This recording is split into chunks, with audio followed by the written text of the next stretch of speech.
너 나한테 사기친 거야? 이 돈 다 어디다 쓴 건데? 제 질문에 그는 피식 웃으며 담배를 피웠죠. 내가 다 당신 위해서 한 거잖아. 뭘 그렇게 따져? 이 나이에 누가 당신 같은 늙은이랑 결혼하냐고. 시청해주신 여러분들, 행운이 대박 나시길 기원하며 구독과 좋아요 한 번씩 부탁드립니다. 여러분의 작은 행동이 제겐 큰 힘이 됩니다. 그 말이 끝나자마자 제 귀가 울렸습니다. 가슴이 찢어지는 소리가 귓가에서 터졌어요. 안녕하세요. 저는 부산 영도에서 평생 해녀로 살아온 67살 김말순입니다. 이 이야기를 꺼내기까지 오랜 시간이 걸렸습니다. 그 사람을 믿었던 제가 바보였고 제 인생을 걸었던 만큼 후회도 큽니다. 하지만 이 사연이 누군가의 인생을 지켜줄 수 있다면 부끄러움을 무릅쓰고 들려드리려 합니다. 지금도 제 손에는 바닷물이 배어 있습니다. 숨을 참고 물속으로 들어가던 날들이 그립기도 해요. 그 시절엔 파도가 거칠어도 거짓은 없었거든요. 그런데 저는 사람의 파도에 휩쓸리고 말았습니다. 그것도 첫사랑이라는 달콤한 거짓말에 10년 전 남편과 사별하고 긴 시간 홀로 지냈습니다. 자식들도 다 출가하고 저는 마을 회관에서 바느질을 가르치며 조용히 살았어요. 그러던 어느 날 초등학교 동창회 초대장이 집으로 날아왔죠. 이 나이에 누가 날 기억이나 할까 싶었지만 딸 수빈이가 등을 떠밀었습니다. 엄마, 가보세요. 옛 친구들 만나면 기분 전환도 되고 얼마나 좋아요. 그렇게 나선 동창회에서 조기성이라는 남자를 만났습니다. 제 첫사랑이었죠. 하얀 셔츠에 단정한 머리, 그가 말순아, 넌 변한 게 없네. 라고 말했을 때 제 가슴이 왜 그렇게 뛰었는지 지금도 이해가 되지 않습니다. 그날 밤 저는 거울 앞에서 오랜만에 화장을 했어요. 주름진 얼굴에 분홍빛 립스틱을 바르며 혼잣말을 했죠. 이 나이에 무슨 홍조냐? 그런데 그 설렘이 지옥의 문이 될 줄 누가 알았겠어요. 그때 왜 나랑 결혼 안 했는지 아직도 궁금해. 그 말에 저는 가슴이 덜컥 내려앉았습니다. 조기성, 그는 참 교묘하게 마음을 파고들 줄 아는 사람이었습니다. 그 시절 부모님의 반대로 헤어졌던 그 사람. 지금 와서 다시 마주한 그 순간부터 제 삶은 조용히 기울기 시작했는지도 모릅니다. 며칠 후 그는 전화를 걸어왔습니다. 말순아, 커피 한잔 할래? 단순한 말이었지만 그날부터 제 일상은 흔들리기 시작했습니다. 아무도 없던 저녁 식탁에 그의 목소리가 들어오고 홀로 마시던 차 한 잔에 그의 온기가 느껴졌으니까요. 기성은 늘 다정했고 늘 준비된 사람이었습니다. 아침엔 꽃 한 송이를 문 앞에 두고 저녁이면 직접 만든 전복죽을 들고 나타났습니다. 심지어 바닷가에서 기타를 치며 만약에 그때 우리가 결혼했더라면. 그 노래를 부르며 저를 바라보던 눈빛은 참 달콤했습니다. 하지만 제 자식들은 달랐습니다. 큰딸 김수빈은 소리를 질렀습니다. 엄마, 미쳤어요? 그 사람 뭐 하는 사람인지도 모르면서! 막내 아들 김도윤은 당장 뒷조사를 하겠다며 눈을 부릅떴죠. 그들의 반응은 너무나도 격했고 저는 점점 지쳐갔습니다. 애들이 너무 반대해서 힘들어. 제가 속상한 마음을 털어놓으면 기성은 조용히 제 손을 잡고 말했습니다. 우리끼리 조용히 결혼하자. 작고 조용한 예식이면 돼. 그의 그 말에 저는 결국 무너졌습니다. 비밀리에 혼인신고를 하고 조촐한식을 올렸습니다. 처음엔 정말 꿈 같았습니다. 기성은 제게 너무 잘했고 매일 아침 차 한 잔과 따뜻한 미소로 하루를 열어줬죠. 말순아, 너와 함께하는 건 축복이야. 그 말에 가시가 있었다는 걸 저는 왜 몰랐을까요? 지금 생각하면 저는 늘 파도와 싸워온 인생이었습니다. 바닷속 어둠 속에서 숨을 참아가며 전복 하나, 해삼 하나를 캐내며 아이들 셋을 먹이고 입히고 키워냈습니다. 눈비 오는 날에도 바다에 들어갔고 손이 갈라지고 살이 벗겨져도 아프다고 말해본 적이 없었어요. 제 남편은 병치레가 길었고 결국 10년 전 세상을 떠났습니다. 그가 떠난 날 저는 남편을 묻고도 곧장 바다에 들어갔어요. 울면 안 된다고, 무너지면 안 된다고 다짐하면서요. 자식들 셋 다 장성해서 나름 잘 살고 있었지만 그 누구도 제 외로움을 알아주진 않았습니다. 집안은 항상 고요했고 TV 소리 아니면 들리는 건 없었어요. 저녁엔 늘 혼자 밥을 먹고 밤엔 하염없이 천장을 바라보다 잠이 들었습니다. 그래서였을까요? 그가 제 이름을 불렀을 때 그 따뜻한 음성에 마음이 흔들린 건 너무도 당연했던 일이었는지도 모릅니다. 말순아, 넌 하나도 안 변했네. 그 말을 들었던 순간 저는 마치 누군가가 제 외로움의 껍질을 조심스레 열어주는 느낌이었어요. 그날 동창회는 유난히 붉은 노을이 지고 있었습니다. 오래된 교실 냄새, 벽에 붙은 낡은 졸업 사진들, 그리고 그 한가운데 서 있던 조기성. 말순아, 내가 널 다시 보게 될 줄 몰랐어. 그 말에 저는 웃으려다 눈물이 핑 돌았습니다. 우리는 밤늦도록 학교 운동장을 걷고 각자의 지난 이야기를 나눴습니다. 그는 도시에서 사업을 하다 크게 실패하고 몸과 마음이 지쳐 고향으로 내려왔다고 했습니다. 이젠 조용히 살고 싶다. 라는 말에 저는 왠지 모를 연민이 생겼습니다. 며칠 뒤 그는 바닷가 근처의 작은 공간을 보여주었습니다. 여기서 커피 한잔하며 살면 얼마나 좋을까. 그 말에 저는 그저 꿈을 꾸듯 바라보기만 했습니다. 한 번도 가져보지 못한 여유, 처음 느껴보는 설렘, 그리고 어느 날 조기성이 물었습니다. 우리 이제 새 출발해볼까? 그때 저는 결혼을 다시 생각해 본 적 없었습니다. 하지만 그의 정성은 매일 더 커졌고 꽃을 놓고 가고 해물탕을 끓여오고 기타를 들고 와 노래까지 불러주던 사람을 어떻게 외면할 수 있었을까요? 그러나 자식들의 반응은 상상 이상이었습니다. 엄마! 진짜 정신 차려요. 그 사람 뭔지도 모르잖아요. 김수빈은 화를 냈고 김도윤은 내가 그 사람 조사할 거야. 라며 벌떡 일어났습니다. 그들의 반발은 너무 격했고 저는 그럴수록 기성에게 더 기대게 되었습니다. 우리끼리 조용히 쉬고 올리자. 사람들 신경 쓰지 말고. 그의 속삭임은 달콤했고 저는 결국 그 말에 넘어가 아무에게도 알리지 않고 혼인신고를 했습니다. 그때는 몰랐습니다. 그 작은 도장이 제 인생을 송두리째 흔들어 놓을 줄은. 결혼하고 딱 2주가 지나자 그 사람은 조금씩 달라지기 시작했습니다. 말순아, 나 있잖아. 우리 카페 말이야. 본격적으로 시작해보면 어떨까? 처음엔 그저 부부가 함께 할 취미쯤으로 생각했습니다. 하지만 그 말이 나온 이후로 조기성은 놀라울 정도로 빠르게 움직였어요. 좋은 자리 알아놨어. 내일 한번 보러 가자. 다음 날 그는 저를 영도의 바닷가 근처로 데려갔습니다. 관광객이 많은 골목길 안쪽에 자리 잡은 작은 점포. 가격이 꽤나 부담스러웠습니다. 여보, 이건 너무 비싼데. 그러자 그는 아무렇지 않게 말했죠. 괜찮아, 위치가 좋잖아. 금방 회수돼. 내가 다 계산해봤어. 그 말만 믿고 저는 그를 따라 계약서 작성 자리에 앉았습니다. 그런데 그 순간 이상한 느낌이 들었어요. 계약서 맨 위에 적힌 제 이름. 왜 내 이름으로 해? 조기성은 웃으며 말했습니다. 내가 예전에 신용 문제 좀 있어서. 말순이 이름이 훨씬 유리하대. 걱정하지 마. 그 순간 마음속에서 쎄하다는 기분이 올라왔습니다. 하지만 방금 혼인신고한 남편을 의심하는 건 너무 이른 판단 같았죠. 사랑하는 사람도 없는 게 부부 아니겠어. 그렇게 저는 계약서에 제 손으로 서명했습니다. 며칠 후 조기성은 또 다른 서류를 내밀었습니다. 이건 은행 대출 서류야. 인테리어 비용이 좀 들어가거든. 문서 위엔 또 제 이름이 적혀 있었습니다. 이번에도 내 이름으로 해? 그는 살짝 미간을 찌푸리며 대답했습니다. 당신 보증만 있으면 돼. 내가 다 갚을게. 이건 그냥 형식일 뿐이야. 나 못 믿어. 그 말에 제 손이 멈칫했지만 곧 조기성의 눈빛을 마주하고는 결국 사인했습니다. 그게 5천만 원짜리 대출이라는 사실은 그날 밤 통장에 찍힌 숫자를 보고 나서야 실감이 났습니다. 이래도 괜찮을까?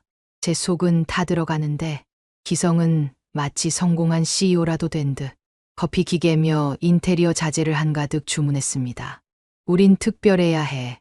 바닷가 카페 중에 제일 멋지게 만들자.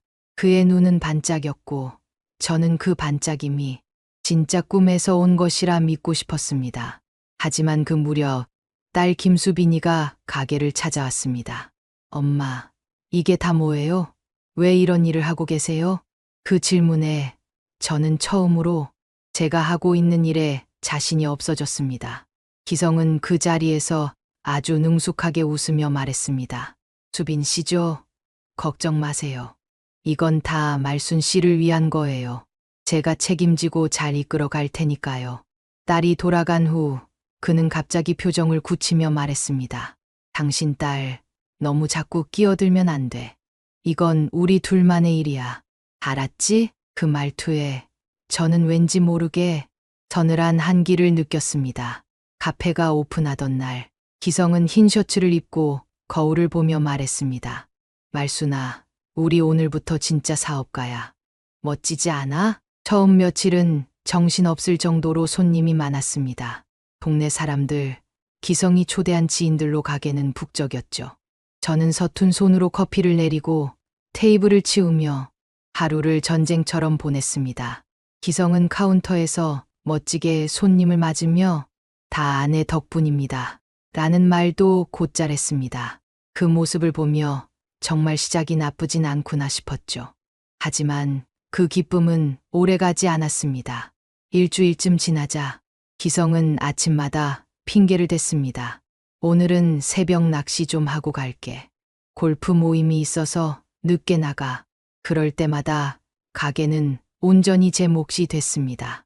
하루 종일 서서 커피 내리고 서빙하고 설거지까지 67세의 몸으로 아침 7시부터 밤 10시까지 일하는 건 생각보다 훨씬 더 힘든 일이었습니다. 기성 씨, 나 혼자 이러기 너무 힘들어. 용기 내어 말하자 그는 어깨를 으쓱했습니다. 처음엔 도와주려고 했지. 근데 나이 드니까 몸이 안 따라줘. 당신 잘하잖아. 그 말에 속이 부글부글 끓었습니다. 이게 내가 꿈꾼 여유로운 노년이었나? 그가 말한 우리 가게는 언제부터 나 혼자 끌고 가는 짐이 되어 있었을까요? 어느 날 저는 더는 참지 못하고 물었습니다. 우리 지금 가게 상황 어떻게 되고 있어? 장부 좀 보여줘. 기성은 놀란 기색도 없이 웃으며 말했습니다. 그거 내가 다 관리하고 있으니까 걱정 마. 그 말에 왠지 모를 찜찜함이 남았습니다.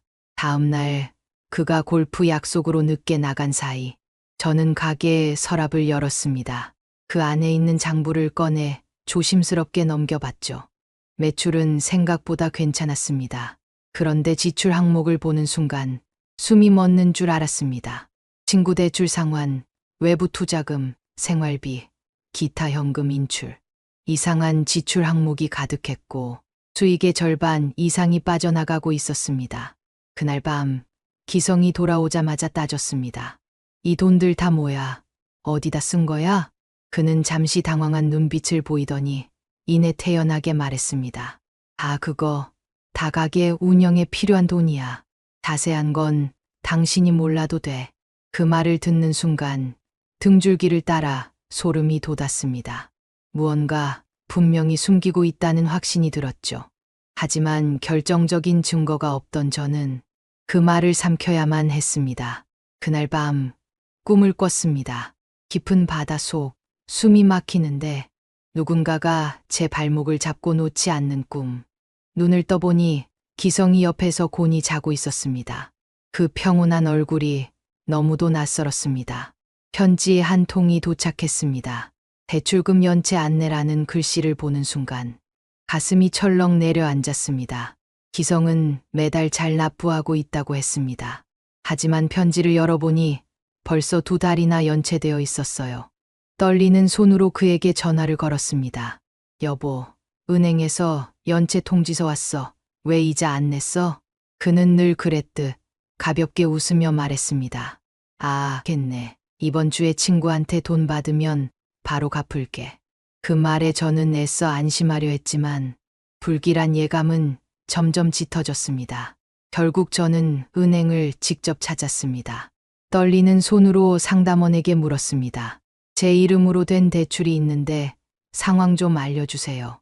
상담원이 화면을 확인하더니 조심스럽게 말했습니다.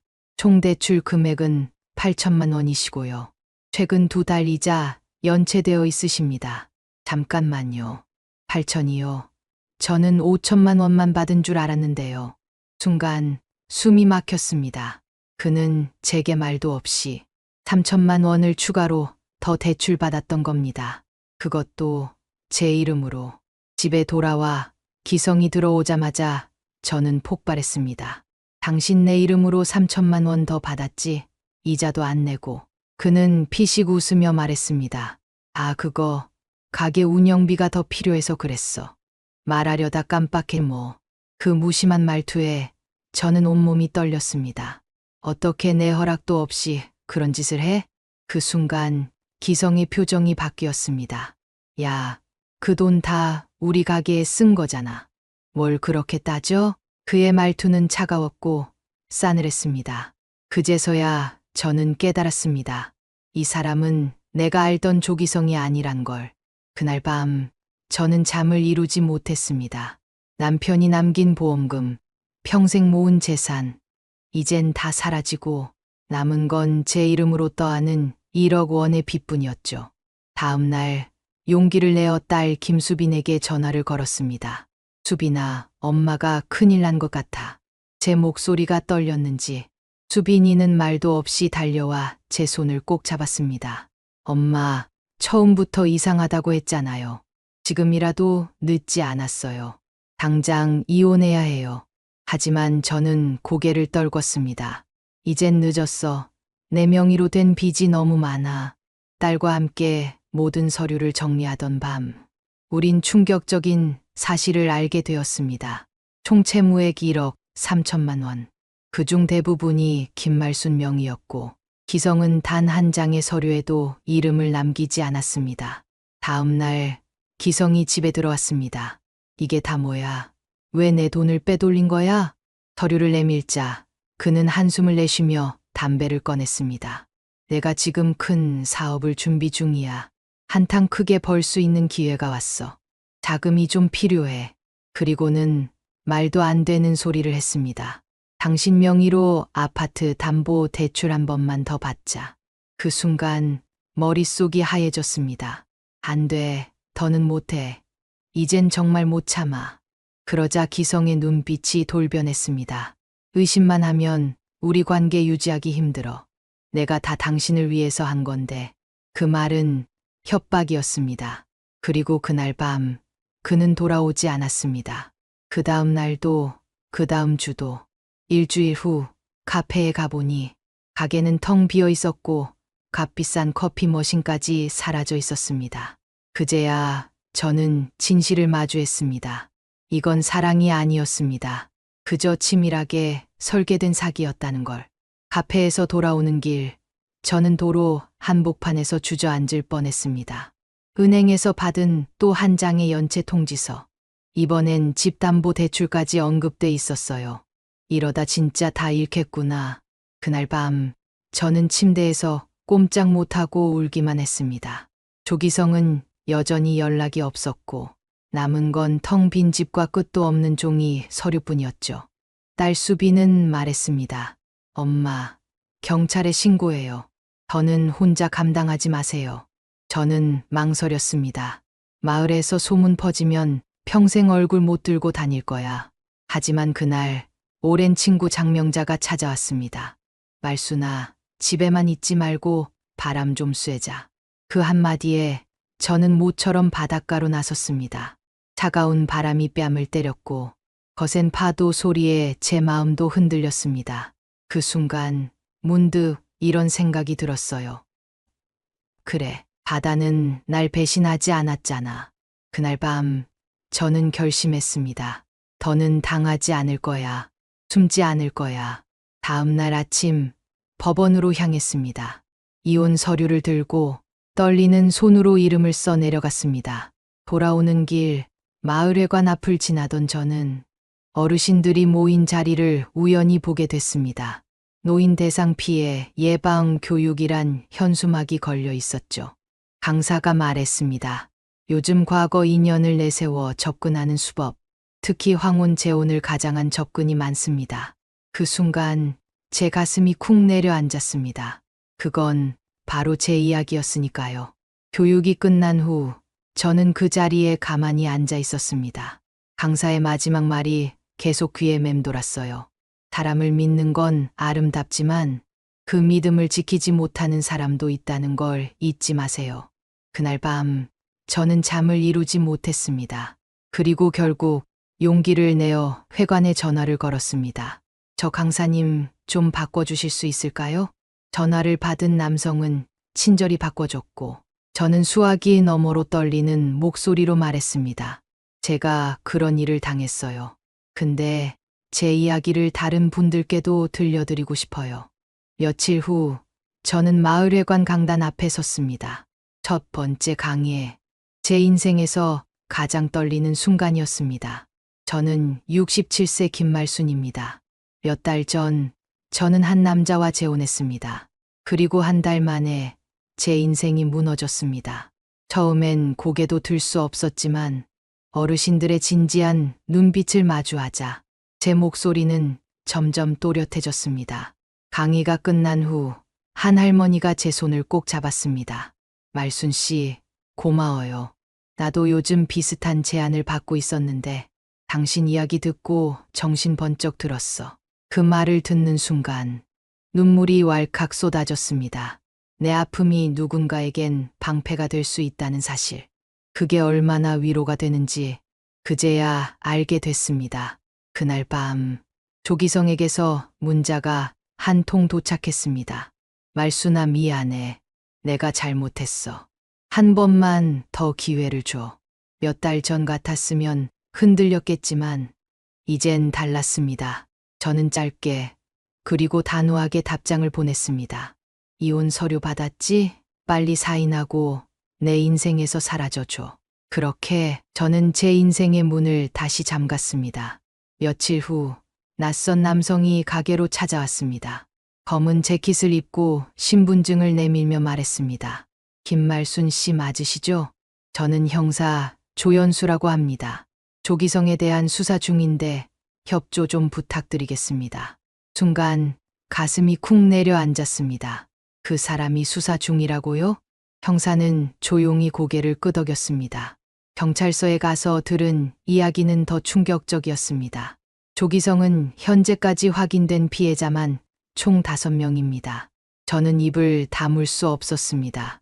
저처럼 당한 사람이 5명이나요? 형사는 조심스럽게 말했습니다. 그는 경제적으로 안정된 미망인만을 타깃으로 과거 인연 또는 연애 감정으로 접근해 신뢰를 쌓고 금전적 요구를 한 뒤 연락을 끊는 방식이었습니다. 그 말에 온몸에 소름이 돋았습니다. 그 사람은 처음부터 그런 사람이었구나. 며칠 뒤 한 기자가 제게 연락해 왔습니다. 김말순 씨 맞으시죠? 저는 부산일보 김 기자입니다. 노년층 대상 결혼 피해 사례를 취재 중입니다. 혹시 인터뷰 가능하실까요? 처음엔 망설였습니다. 내 얼굴, 내 이름이 신문에 나가면. 하지만 이내 생각이 바뀌었습니다. 이 이야기가 누군가를 살릴 수 있다면 그날 인터뷰에서 저는 처음부터 끝까지 모든 걸 솔직하게 말했습니다. 제 실수였어요.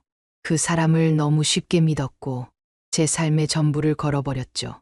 하지만 이제는 다시 걸어가고 싶어요. 제 발로, 제 길을요. 몇 주 뒤 경찰서에서 전화가 왔습니다. 김말순 씨, 조기성이 인천에서 체포됐습니다. 내일 오전 경찰서에 방문 가능하실까요? 전화를 끊고 한참 동안 창밖을 바라봤습니다. 비가 조용히 내리고 있었고 가슴속 어딘가에서 묵직한 감정이 차올랐습니다. 분노, 슬픔, 그리고 이상하게도 해방감. 다음 날 아침 저는 떨리는 마음으로 경찰서를 찾았습니다. 조사실에 앉아 형사의 설명을 들었습니다. 조기성은 전국을 돌아다니며 총 7명의 여성에게 같은 방식으로 접근했습니다. 7명. 그 숫자를 듣는 순간 숨이 멎는 것 같았습니다. 나 혼자가 아니었구나. 이상하게도 그 사실이 위로처럼 느껴졌습니다. 경찰서를 나오는 길, 한 여성과 마주쳤습니다. 60대 중반쯤 되어 보이는 얼굴. 눈이 마주친 순간 우리는 서로를 알아봤습니다. 저도 조기성에게 속았어요. 그녀가 먼저 입을 열었습니다. 근데 저는 신고할 용기가 없었죠. 감사해요. 당신이 먼저 나서줘서. 근처 차집에 앉아 우리는 서로의 이야기를 조용히 나눴습니다. 그녀도 저처럼 외로웠고, 그녀도 같은 방식으로 마음을 빼앗기고, 결국 모든 걸 잃을 뻔했다고 했습니다. 그날 저녁, 저는 작은 결심을 했습니다. 이제는 숨지 않겠다. 이 경험이 내 인생을 무너뜨리는 게 아니라 누군가를 살리는 씨앗이 되게 하자. 그게 제가 다시 살아가는 방식이었습니다. 봄이 왔습니다. 날이 조금씩 따뜻해지면서 제 마음도 서서히 얼음에서 녹아내리는 기분이 들었습니다. 저는 오랜 고민 끝에 작은 가게를 열기로 결심했습니다. 직접 잡은 해산물, 그리고 마을 해녀들과 함께 채취한 수산물들을 직접 손님에게 판매하는 은자의 바다. 가게 이름을 지으며 마음속으로 중얼거렸습니다. 이젠 내가 만든 세상에서 내가 중심이 되어 살자. 처음에는 불안했습니다. 또 실패하면 어쩌지? 사람들이 나를 외면하면 어쩌지? 하지만 놀랍게도 가게 문을 열자 하나둘 손님이 찾아오기 시작했습니다. 아, 여기 그 기사에 나왔던 그분 맞죠? 할머니, 강에 들었어요. 힘내세요. 마을 주민들도 조금씩 마음을 열어주기 시작했고, 관광객들도 신기한 듯 가게를 구경하고 사진을 찍어갔습니다. 전복, 해삼, 성게, 제 두 손으로 직접 딴 바다의 선물들을 정직한 가격으로 팔기 시작한 지 한 달. 작지만 안정적인 수입이 생기기 시작했습니다. 그리고 마을회관 강의도 계속 이어졌습니다. 처음에는 결혼 피해 예방에 관한 이야기였지만 점점 내용이 넓어졌습니다. 노후에도 자존감을 지키는 방법. 내 재산은 내가 지킨다. 외로움은 죄가 아닙니다. 그러나 선택은 신중히. 강의가 끝날 때마다 한 사람씩 다가와 말합니다. 정말 힘이 됐어요. 나도 요즘 그런 사람 있었는데 정신 차렸어요. 그 말들이 제게 다시 살아갈 이유가 되어주고 있습니다. 그로부터 3년, 저는 모든 빚을 갚았습니다. 물질로 번 돈, 해산물 가게 수입, 그리고 강의료를 한 푼 두 푼 모아 마침내 완납했습니다. 은행에서 마지막 영수증을 받은 날, 저는 하늘을 올려다보며 깊은 숨을 내쉬었습니다. 이제야 진짜 자유로워졌구나. 70번째 생일엔 자식들과 손주들이 모두 모여 저를 위한 작은 생일잔치를 열어주었습니다.